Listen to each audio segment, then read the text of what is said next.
O retorno de Rick Flag, o passado de Harcourt e uma teoria sombria sobre o DCU. O episódio 3 da segunda temporada do Pacificador, outro Rick na manga, chegou recheado de revelações e perguntas, e vamos mergulhar fundo na análise e nos easter eggs depois da vinheta. Vamos lá.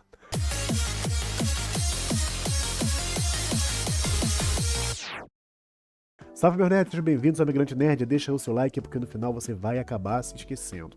O ponto central aqui, nós precisamos naturalmente começar com ele, é o retorno de Joel Kinnaman como Rick Flag Jr. A questão imediata é, como Rick Flag está vivo? Seria um flashback, uma trama do multiverso ou um fantasma assombrando Chris? E a resposta é complexa e envolve todos esses elementos misturados. Nesse vídeo, vamos analisar os principais pontos, a dimensão perfeita que o pacificador encontra, onde sua vida parece ser um sonho e a importante revelação que muda a percepção sobre a agente Harcourt, a mobilização da Argus para capturar o Chris e o Eagly e, por fim, vamos discutir uma teoria de fã sombria que o episódio parece reforçar bastante. O episódio começa com um momento bastante impactante. Somos levados a um flashback de 3 anos atrás, na véspera da missão em Corto Maltese, que vimos o Esquadrão Suicida. A cena mostra Harcourt e Rick Flag Jr. juntos, revelando que eles tinham um relacionamento. No diálogo, vemos Rick querendo aprofundar essa relação, mas Harcourt corta. Ela diz uma frase que é bastante fundamental nessa análise. Abre aspas, você é o único amigo que eu tenho, e que ela não quer arriscar essa amizade. Essa cena é uma peça importante para entender a personagem. Toda a frieza dela com Chris na primeira temporada e a sua hesitação na segunda ganha um novo peso dramático. A Harcourt não se afasta do pacificador apenas por seu comportamento, mas se afasta porque ele assassinou um cara que ela tinha uma conexão íntima e talvez a única amizade verdadeira que ela se permitiu ter. E é uma revelação que implica em muitas coisas ao longo da série. E aqui James Gunn mostra sua habilidade em usar easter eggs para desenvolver a trama. Durante a conversa, Rick menciona sua namorada oficial, que é uma certa June, uma feiticeira que poderia abrir um buraco no planeta se ficasse irritada com ele. Essa é uma referência clara a June Moon, a magia do filme do Esquadrão Suicida de 2016, o filme que não deu certo. Isso nos leva a um ponto importante sobre o novo universo DCU. Esse universo ele é um soft reboot e muitos se perguntam o que do universo antigo ainda é válido. Essa cena funciona como uma resposta do James Gunn. Ele não está apagando tudo, mas ele está selecionando os elementos que interessam. E ao confirmar que Rick e June namoravam e que ela tinha poderes na época dos eventos do Esquadrão Suicida de 21, ele valida a relação mostrada lá em 2016, sem necessariamente validar toda aquela trama do filme. É uma estratégia bastante eficaz. Ele mantém o que funcionou, como a escalação dos atores, como a Viola Davis no papel de Amanda Waller, e deixa para trás o que não funcionou, mantendo uma memória aproximada dos eventos passados.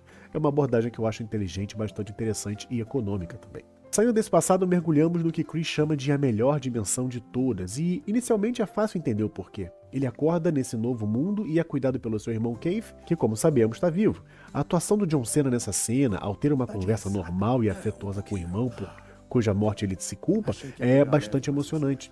Nesse mundo, seu pai Aug não é o Dragão Branco, mas é um super-herói amado e um pai orgulhoso.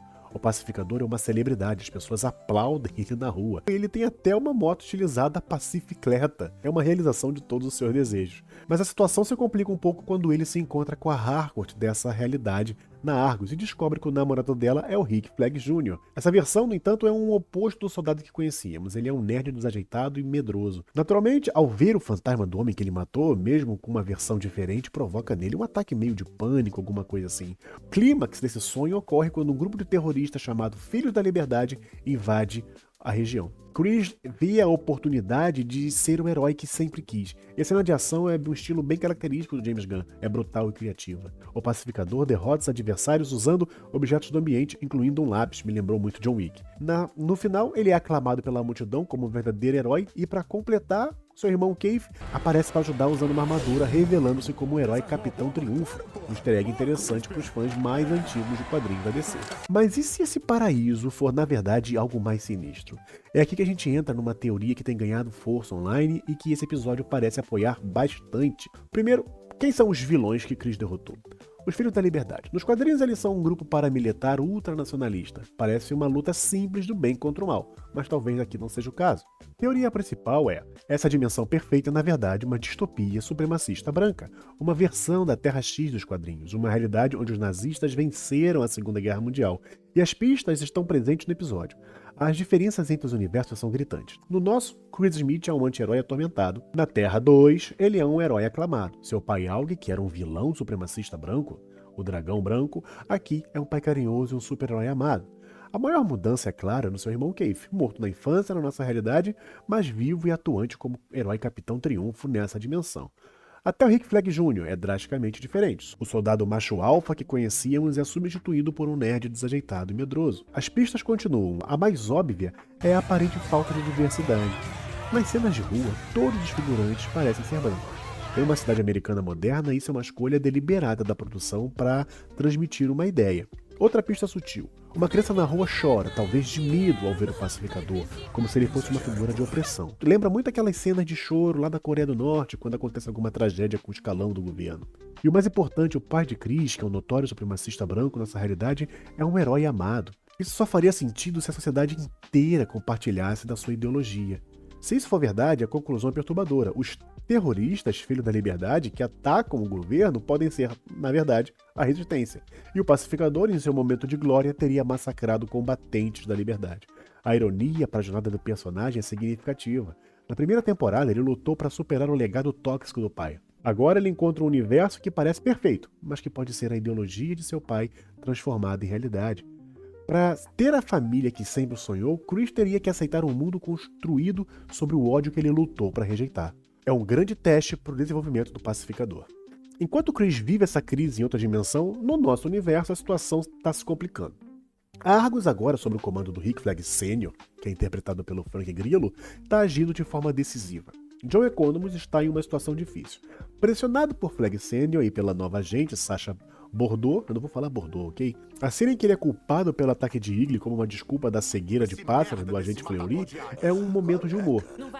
Para complicar, a Argus traz de volta como seu novo parceiro ninguém menos que o judo-mestre. Essa dupla promete momentos de tensão e comédia. Além disso, a Argus contratou um especialista para lidar com Eagle. Temos a estreia de Michael Hooker como Red St. Wild, um caçador de águias. Sim, eles criaram um vilão específico pro Eagle e o episódio termina com um gancho. A Argus cerca o trailer do Chris no momento em que ele retorna para sua dimensão com a energia da câmara quântica revelando sua posição. E o confronto, ele é naturalmente iminente. Então, meu nerd, espero que vocês tenham gostado. Foi um episódio denso que aprofundou o dilema emocional de Chris, que é o tom dessa temporada, né? Deu um novo contexto para Harcourt e preparou o terreno para o conflito em duas frentes. Uma psicológica, na Terra 2, e outra física no nosso DCU. E agora, o que vocês acham que vai acontecer? Vocês acham que a teoria da Terra X está correta? É ela mesmo? Tá, tem bastante indício aí, né?